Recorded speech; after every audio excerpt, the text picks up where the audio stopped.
Hey guys, James Wilson Taylor here for Rock Sound. It's another of our video calls. We are chatting with everybody while we're all at home at the minute. I am delighted to say Jay Baruchel and Wade MacNeil are on the line. How are you, gentlemen? Very well, thank you. How are you?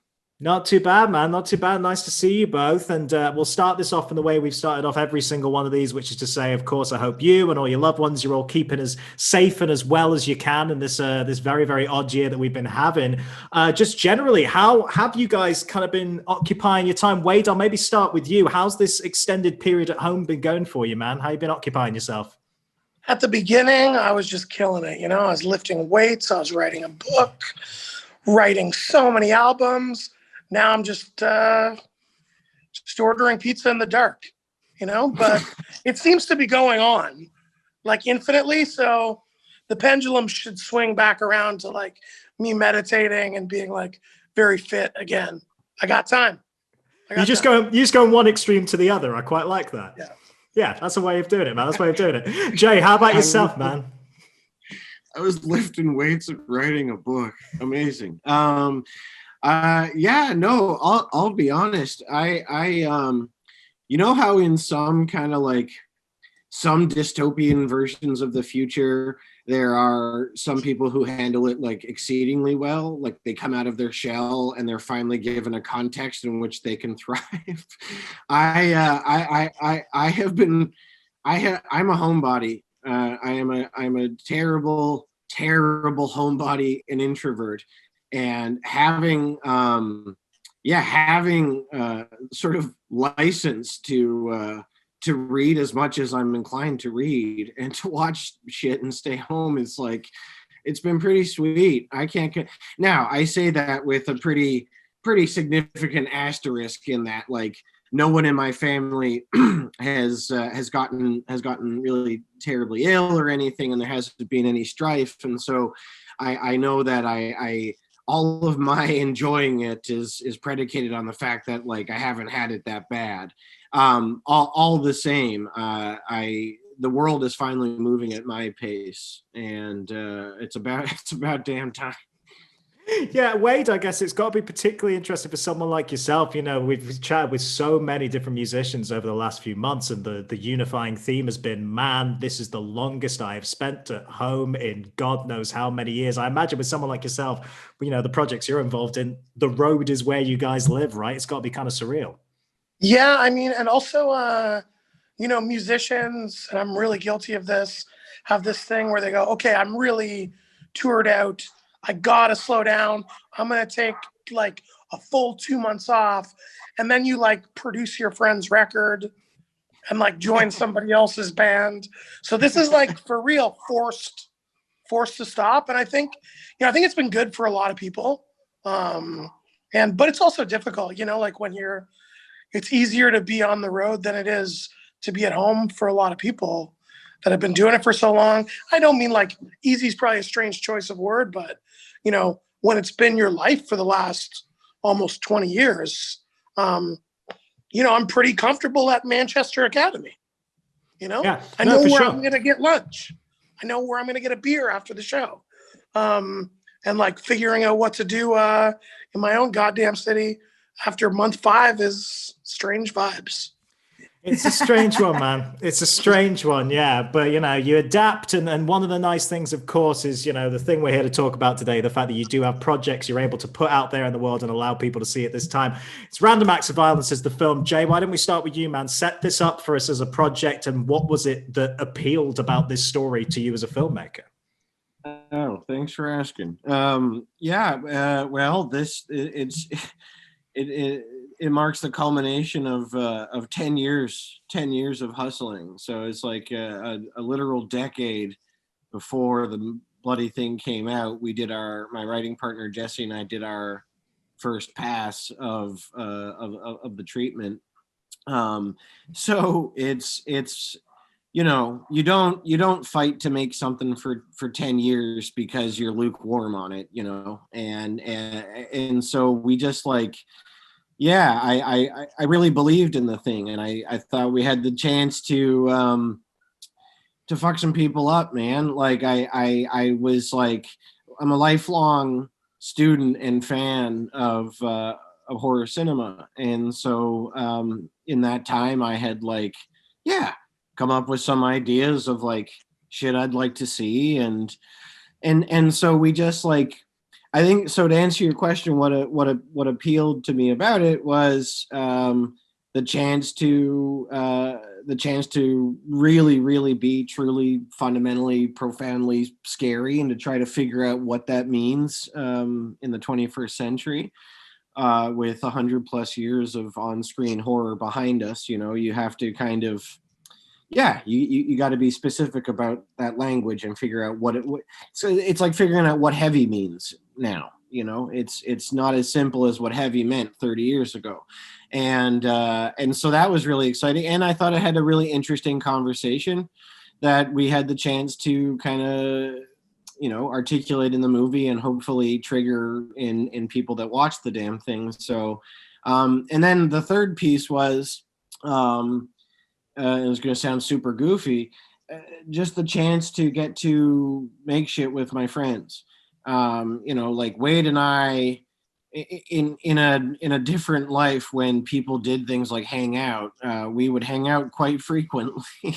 And so like if I went to the movies, or, you know, had breakfast, or was watching hockey at my house, or, you know, having a barbecue for Canada Day or Victoria Day or whatever, you know, this is who I do it with. It's Wade and all the other fucking people I made the movie with. And so it's like, it's a movie made by a bunch of film and music nerds who enjoy each other's company when there's no movie to make.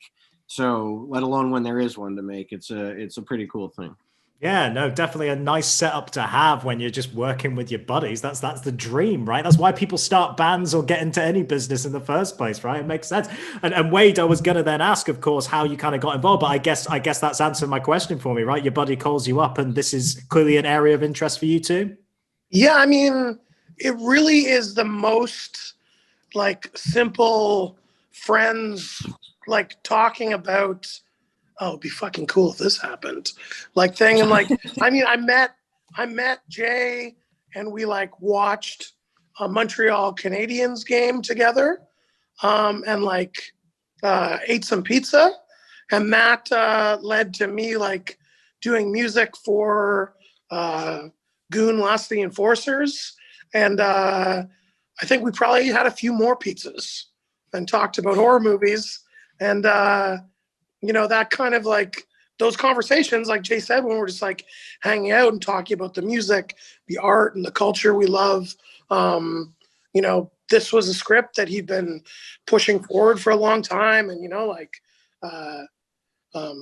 yeah, I don't know. It's the dream of, like you say, you know, it's like the dream people start bands to, you know, just like make music and hang out with their buddies they like skateboard with. Like to be able to work with your friends, but also like everybody in a band wants to score a horror film. Like that's the dream, especially every dude that like plays heavy music, like left of center music. Like aside from, you know, horror movies being such a huge part of like, you know, punk and hardcore and metal culture, and me being a big fan of horror, it also is just like really exciting for a musician, because, you know, because visually it's something that's very harsh. You know, you're going to be able to create music that is equally harsh, equally frightening. And that's like a very, very cool proposition to, you know, be able to start with. And as well, like Jay, you know, is just like, it's great musical tastes. So like, you know, when like pushing things, like it'd be cool if there's like more noise in this, or this sounded like, you know, just always pushing it to the next level. He was very, very encouraging of, which is not always the case when you're working on films or doing music for score. People have a tendency to be like, yeah, sounds amazing. And then when they hear it, they're like, whoa, it's a lot of double kick pedal. But Jay is like, more double kick, Yeah, that's a good. It's good you're on the same wavelength with it, because Jay, I was gonna ask, man, like being a fan of this particular type of music as well as being buddies with the guys you're collaborating with, it's got to be a different situation from when you're just making a film regularly and you're looking for a score and working with a composer. Did you? Obviously, you trust Wade; he knows what he's doing. But did you have a blueprint of kind of the thing you wanted, or was it more of a blank slate for him? I mean, it was like, yeah, like so there was the music I was listening to whenever I would write the thing or work on it, you know, when I was like putting it together in any kind of developmental way. So I had a soundtrack I had kind of put together that I went to for about 10 years, and it would evolve. Certain things would come and certain things would go.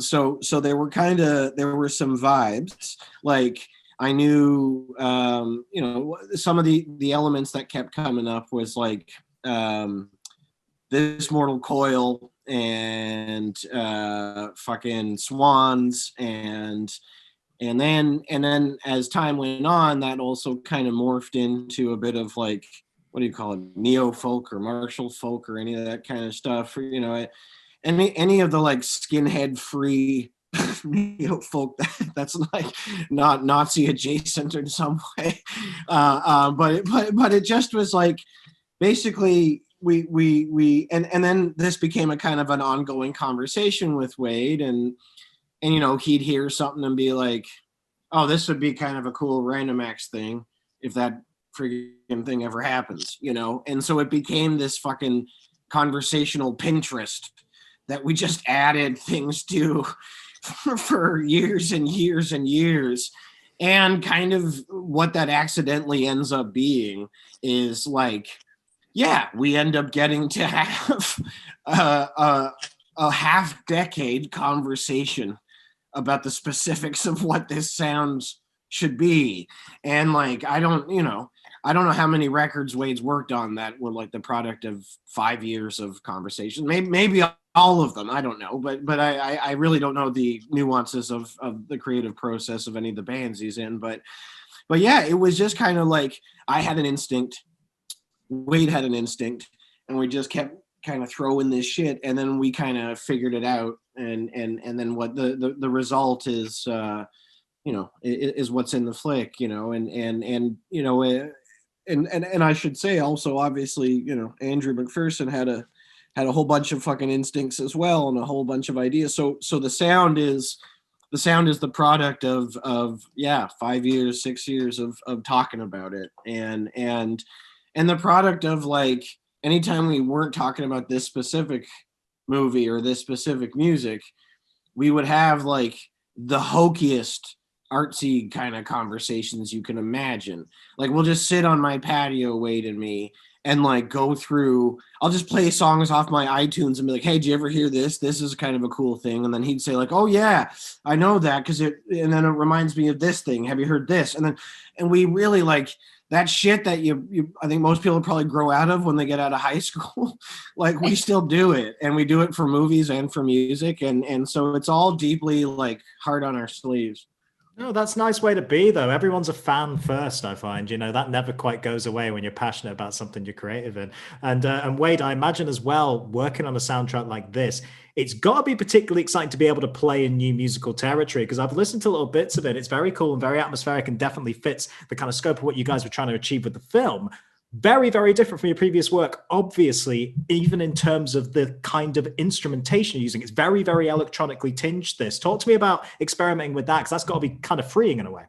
Yeah, I mean, that's probably one of the most exciting things about being able to work on a film score is creating music that, you know, is really enjoyable to make. And like, you really like the end result, but wouldn't necessarily be something that I would, you know, make an LP out of and tour on.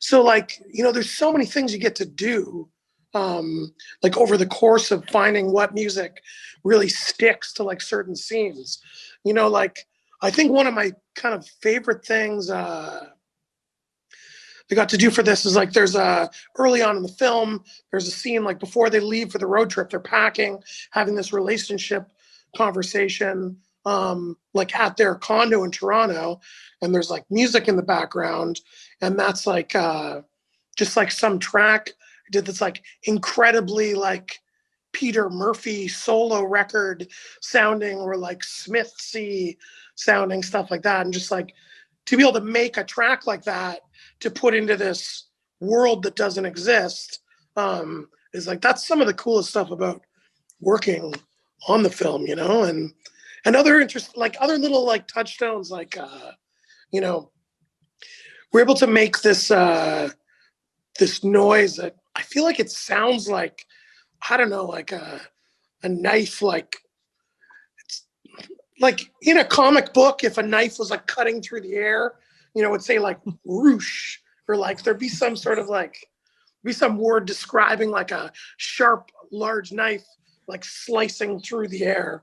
And I feel like we were able to like capture that sound by like putting a guitar in a super weird tuning and like bowing it with a violin bow, like really aggressively, and then processing the fuck out of it.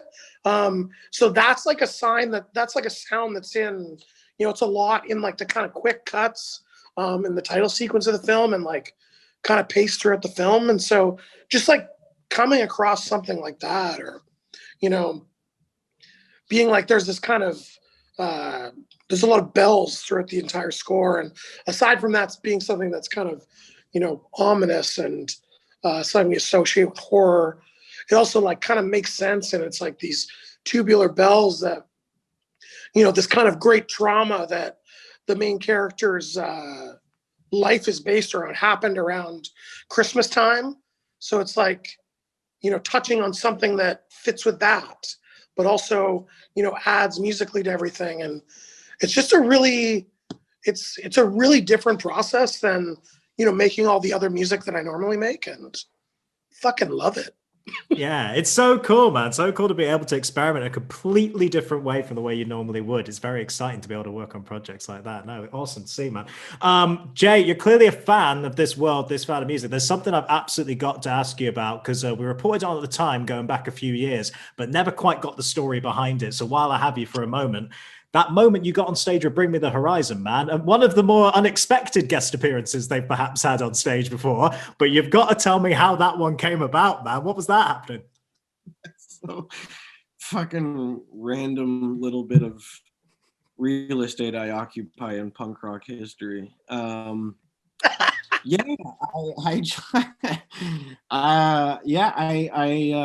like, I know those guys, and like, it started with like, yeah, we were all just kind of Twitter friends, and at the time, one of them, Matt Keane, was living in Montreal, and I was living there at the time as well, and we'd always been threatening each other with hanging out, and then the band came through, and they were like, well, you should probably come and hang out. And I was like, oh, yeah, I would love to. And so in addition to like getting along with them, I was like huge fan of all their music, every record. And so yeah, and then Ollie kept saying, yeah, and then you're gonna sing, you're gonna come out on stage and sing tonight. And I kept like just being like, oh, he's just being text funny, I guess. Hard to get a beat on him. I don't know him well enough to know if how earnest this is. And then it was relentless. And I remember saying, like, I'll be perfectly frank, guys, I'm scared shitless. Like, my city is, as I'm sure Wade can attest to, it's a very aggressive crowds in my town.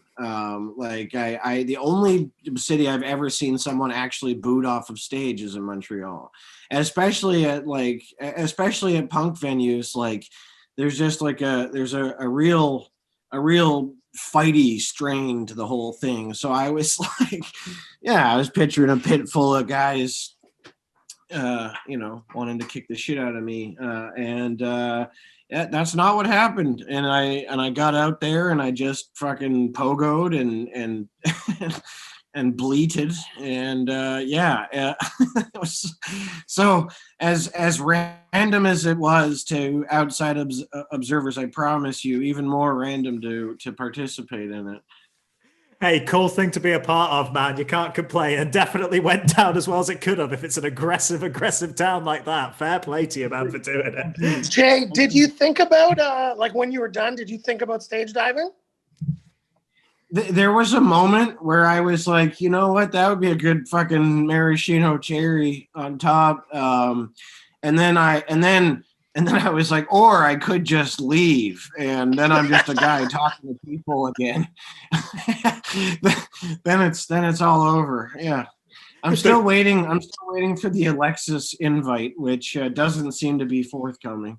They get to ask me. I mean, Wade, we're gonna have to send you the footage, man, of this Bring Me performance. You can watch it for yourself. You can bring them on board. I have obviously seen Jay performing. I've obviously seen Jay Me the Horizon, Bring Me the Jay footage. And I love that you brought it up because fucking Baruchel, like a few days ago, I'm in Montreal. I've been here since COVID's been happening. And it's a very big Jay city. And someone that I barely know the other day when I was walking down Notre Dame, Jay, was like, hey, yo, I saw the movie. And I was like, yeah. And they're like, Jay did that, right? And I was like, yeah. And we were starting to talk about it. And then at the end of the conversation, they're like, I saw him sing at a Bring Me the Horizon show once. Forget the movies, man. This is your real claim to fame here. This is it. This is the one that's going to stick with you now. This is good. At least incredible. It went down that well, man. It went down that well. This is good. Give the people what they want, Baruchel. Absolutely. Well, guys, before I leave you, man, one of the things everyone's kind of been talking about while we've had these conversations is that now there's loads of time at home. They're thinking about what's next, trying to stay creative as best you can when there's all this kind of weird time at home. Wade, I'll start with you. Have you been working on anything? What do you think is going to kind of be next for you in the coming months? I go in the studio in like about a week, and I'm gonna make a psych record. I wrote a bunch of kind of like cozy acoustic songs. And I just want those to like devolve into a guitar solo that gets followed up by another guitar solo, which follows up by another guitar solo. So I'm going to make that, and then we'll see what happens from there. But I don't know, like we've been like, Jay and I have been like trying to get this stuff together with Dynalone Records for like this vinyl release, and like it got announced a couple of days ago. So it's like, it's cool to see like a project that has come together like solely during COVID, like, like going back and forth about the art and figuring all this stuff out. And so it's like, that's like coming out on, do you call it Devil's Night in the UK? The 30th of October? I don't really do. Maybe Hallows Eve? I don't know. I'm not sure. That's good, yeah, too. Yeah, that's that'll good. work. Either way, That's the fine. day before Halloween. Either of those spooky night names. Yes, we'll go with that. Yeah, the record like is like available, like goes online, and then you can like order the vinyl or whatever that day. So it's like, it's cool to see that come together, and then I'd be interested to hear what Jay's up to myself. Yeah, Jay, what's going on with you, man? I mercifully have there's been a bunch of shit to do. Got a leaf blower, so I am on top of the yard. You could eat off it. I basically, so to prevent or to sort of play defense against the sort of feast or famine nature of freelance stuff, there's always a bunch of shit on the go of varying degrees of development or maturation. And so there's this my writing partner Jesse, who I wrote Random Acts and Goon 2 with. We have this 1 hour cop drama period thing that we have been working on called Night Patrol for God knows how long. I don't know how much I'm allowed to say, but it's in development with it's in a pretty good stage of development with some networks here, and so that's been taking that's been like occupying a bunch of our time, and then we also are in the process of trying to build this documentary about the true story of the Great Escape, in which Hollywood has sort of hijacked the deeds of some real guys, many of whom, all of whom were from Canada, Britain, or Australia, and so my mom's family are all, or the majority of my mother's family are military. So, you know, when you grow up in that world here in this country, you grow up knowing the sort of true story, the real thing. Like, you hear the real guys were Canadian, whispered in hushed tones at like supper tables at your granddad's house across this country, but it never ends up, you know, getting out there. So we're trying to mitigate that. And so, yeah, putting that together. And then I've also got my sort of hopefully will be the next horror flick that I've been writing feverishly for the past month. Idea that kind of showed up uninvited, and so but it's just I'm really fucking vibing on it, and it's it will tonally match the music that Wade has been making. That's great to hear. That's great to hear, guys. Well, I mean, in the meantime, all the best to you both. Best of luck with this. Soundtrack's really cool. I've seen the film's been really cool too, guys. So best of luck with everything next, and just stay safe out there. All right. We'll see you soon. Thanks, man. Thanks for having me. I appreciate you both, guys. All right.